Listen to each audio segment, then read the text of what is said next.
नमस्कार दोस्तों, आप सभी का स्वागत है हमारे YouTube channel BCS basic physics में। आज के इस वीडियो में हम कक्षा 12 का टॉपिक लेकर चल रहे हैं दोस्तों। चुंबक से रिलेटेड कुछ महत्वपूर्ण डेफिनेशन यहाँ पर हम देखने वाले हैं।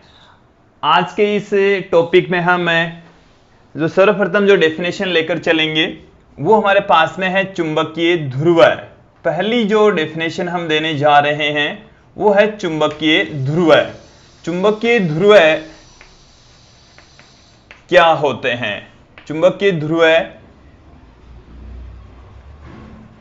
देखिए दोस्तों, किसी भी चुंबक के अंदर वे बिंदु जहां पर उसकी आकर्षित या प्रतिकर्षित करने की क्षमता सर्वाधिक होती है उनको हम चुंबकीय ध्रुव कहते हैं। एक बार फिर से सुन लीजिए कि चुंबक के अंदर पाए जाने वाले वे बिंदु जहां पर उनके द्वारा आकर्षित या प्रतिकर्षित करने की क्षमता है वो सर्वाधिक हो, अधिकतम होती है, उन बिंदुओं को हम चुंबकीय ध्रुव कहते हैं दोस्तों। जैसे ये हमारे पास में कोई छड़ चुंबक है, ये कोई छड़ चुंबक है दोस्तों, और इनके सिरों से थोड़ा सा अंदर की ओर दो ऐसे बिंदु होंगे जहां पर उनकी आकर्षित या प्रतिकर्षित करने की जो क्षमता है वो सर्वाधिक होती है, और उन्हीं को ही हम चुंबकीय ध्रुव कहते हैं।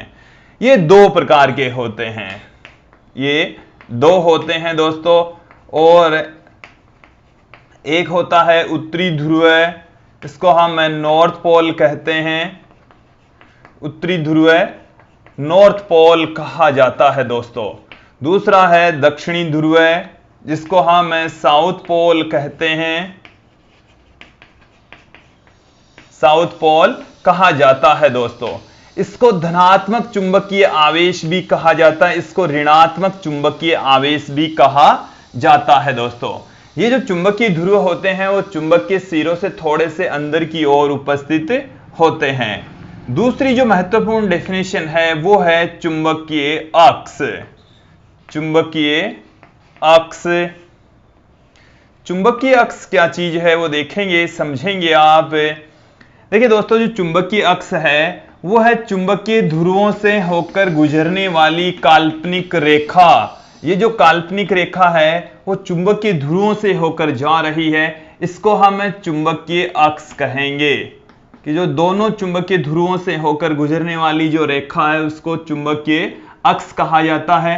देखिए, दोनों ध्रुवों का जो मध्य बिंदु है उसको हम चुंबक का केंद्र कह देंगे, और इस चुंबक के केंद्र तथा जो चुंबकीय अक्ष है वहां से गुजरने वाली जो रेखा होती है उसको चुंबकीय निरक्ष कहा जाता है। एक बार चुंबकीय अक्ष को फिर से देखेंगे। दोनों ध्रुवों से होकर गुजरने वाली काल्पनिक रेखा चुंबकीय अक्ष कहलाती है। चुंबक के केंद्र से तथा चुंबकीय अक्ष के लंबवत जो काल्पनिक रेखा होती है उसको हम चुंबकीय निरक्ष कहते हैं दोस्तों। तो चुंबकीय निरक्ष एक्चुअल में है क्या? चुंबकीय अक्ष के ठीक लंबवत तथा उसके केंद्र से होकर गुजरने वाली काल्पनिक रेखा। फिर उसके बाद में हम बात करेंगे दोस्तों चुंबक की प्रभावकारी लंबाई, इफेक्टिव लेंथ ऑफ मैग्नेट। चुंबक की प्रभावकारी लंबाई, प्रभावकारी लंबाई। देखिए, चुंबक की जो प्रभावकारी लंबाई होती है वो है चुंबकीय ध्रुवों के मध्य की दूरी। चुंबकीय ध्रुवों के मध्य की जो दूरी है, चुंबकीय ध्रुवों के मध्य की दूरी,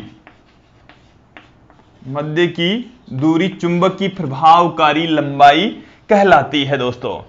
जैसे ये हमारे पास में कोई छड़ चुंबक है, और इस छड़ चुंबक के चुंबकीय ध्रुव यहां से लेकर यहां तक है, तो यहां ये N ध्रुव है, ये S ध्रुव है, तो यहां से लेकर यहां तक की जो लेंथ है इसको हम कहेंगे प्रभावकारी लंबाई, प्रभावकारी लेंथ।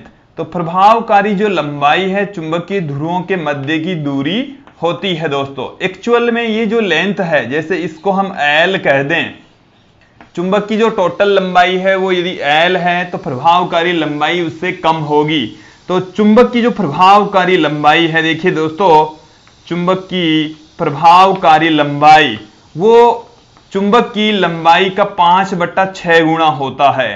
प्रभावकारी जो लंबाई होती है दोस्तों वो चुंबक की लंबाई का 5/6 गुना होती है। एक बार इसको समझेंगे। जैसे हमारे पास में इस चुंबक की लंबाई है 6 सेंटीमीटर, तो दोनों ध्रुवों के बीच की डिस्टेंस होगी 5 सेंटीमीटर और वही प्रभावकारी लंबाई होती है। तो चुंबक की लंबाई का 5/6 गुना होता है प्रभावकारी लंबाई। आप लोगों को ये बात समझ में आ गई होगी। फिर देखिए दोस्तों, चौथा जो बिंदु है वो है चुंबकीय याम्योत्तर।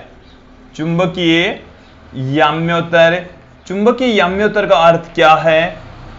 देखिए दोस्तों, जो चुंबक है उसके दोनों ध्रुवों से होकर गुजरने वाला काल्पनिक ऊर्ध्वाधर तल चुंबकीय याम्योत्तर कहलाता है।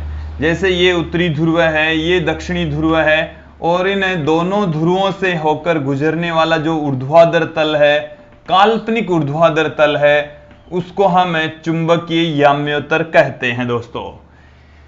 एक बार फिर से सुन लीजिए। जैसे ये हमारे पास में कोई छड़ चुंबक है, इसका एक उत्तरी ध्रुव है, दूसरा दक्षिणी ध्रुव है, और दोनों ध्रुवों से होकर गुजरने वाला जो ऊर्ध्वाधर तल है, काल्पनिक ऊर्ध्वाधर तल है, यदि इसको इस तरीके से घुमा लें तो भी चुंबकीय याम्योत्तर इसी तरीके से ही रहेगा। ये एक ऊर्ध्वाधर तल होता है, दोनों ध्रुवों से होकर गुजरता है, और इस तल को हम चुंबकीय याम्योत्तर कहते हैं दोस्तों। तो आप लोगों को चुंबकीय याम्योत्तर का मतलब समझ में आया होगा कि चुंबक के दोनों ध्रुवों से होकर गुजरने वाला जो ऊर्ध्वाधर तल है, काल्पनिक ऊर्ध्वाधर तल है, उसको हम चुंबकीय याम्योत्तर कहते हैं दोस्तों। उसके बाद में जो अगली डेफिनेशन है वो है ध्रुव प्रबलता। हालांकि हम इससे ठीक पहले जो वीडियो बनाए उसमें ध्रुव प्रबलता की जो डेफिनेशन है वो आप लोगों को बता दी थी। एक बार फिर से सुन लीजिए। ध्रुव प्रबलता का दूसरा नाम है ध्रुव प्राबल्यता। ध्रुव प्राबल्यता भी इसको कहा जाता है। इसका एक नाम और भी है दोस्तों, इसको ध्रुव सामर्थ्य भी कहते हैं। ध्रुव सामर्थ्य भी इसको कहा जाता है दोस्तों। और देखिए, ध्रुव प्रबलता का मतलब है किसी चुंबकीय ध्रुव के द्वारा, किसी चुंबकीय ध्रुव के द्वारा पदार्थों को आकर्षित करने की क्षमता, पदार्थों को आकर्षित करने की जो क्षमता है उसी को ही हम ध्रुव प्रबलता कहते हैं। आकर्षित करने की क्षमता ध्रुव प्रबलता कहलाती है दोस्तों। ये जो छड़ चुंबक है उसके प्रत्येक ध्रुव की ध्रुव प्रबलता m लेकर चलते हैं। तो एक ध्रुव की ध्रुव प्रबलता m है तो दूसरे ध्रुव की ध्रुव प्रबलता भी m होगी, क्योंकि छड़ चुंबक के दोनों ध्रुवों की ध्रुव प्रबलताएं समान होती है दोस्तों। तो मुझे उम्मीद है आप लोगों को चुंबक से रिलेटेड जो ये महत्वपूर्ण डेफिनेशन है वो समझ में आ गई होगी। इसके ठीक बाद में हम चुंबकत्व के लिए कूलाम का नियम देखने वाले हैं दोस्तों।